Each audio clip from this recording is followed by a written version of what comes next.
कहते हैं क्या क्या भाई धक्का मुक्की मत करो यार। सांसद या शहीद हुए हैं, क्या कुछ करेगा?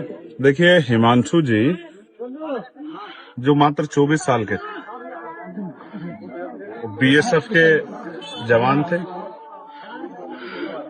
आज हम लोग उनकी अंतिम यात्रा में शामिल हुए हैं। ऑन ड्यूटी वो देश सेवा में उन्होंने अपने प्राणों को बलिदान दिया। हम उनके इस बलिदान को नमन करते हैं। और जो परिवार है,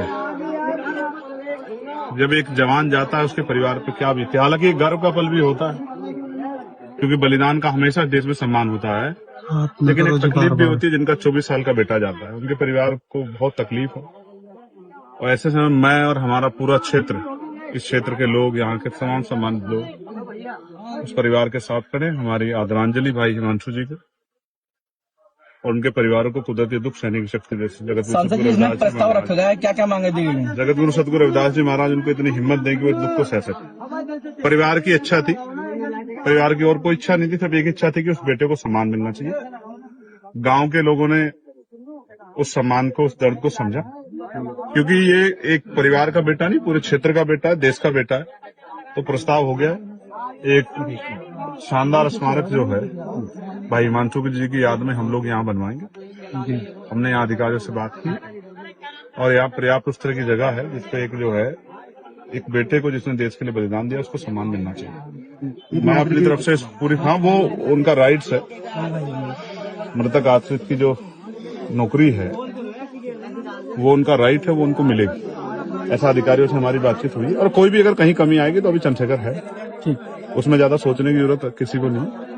किसी भी तरह की, हर तरह की उनकी मदद के लिए, उनकी आवाज उठाने के लिए यहाँ सक्षम नेतृत्व है।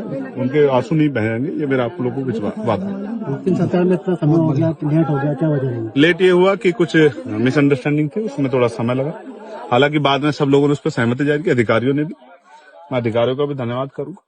और ये इसी तरह से जो है, आप ये समझिए, अगर जो लोग देश के लिए बलिदान देते हैं, अगर उनका सम्मान नहीं होगा तो कौन अपने बेटों को जो है सेना में, अर्धसैनिक बल की जो है नौकरी के लिए, देश की सेवा के लिए, वीआईपी की सुरक्षा के लिए, एयरपोर्ट और तमाम तरह की सुरक्षा के लिए कौन भेजेगा?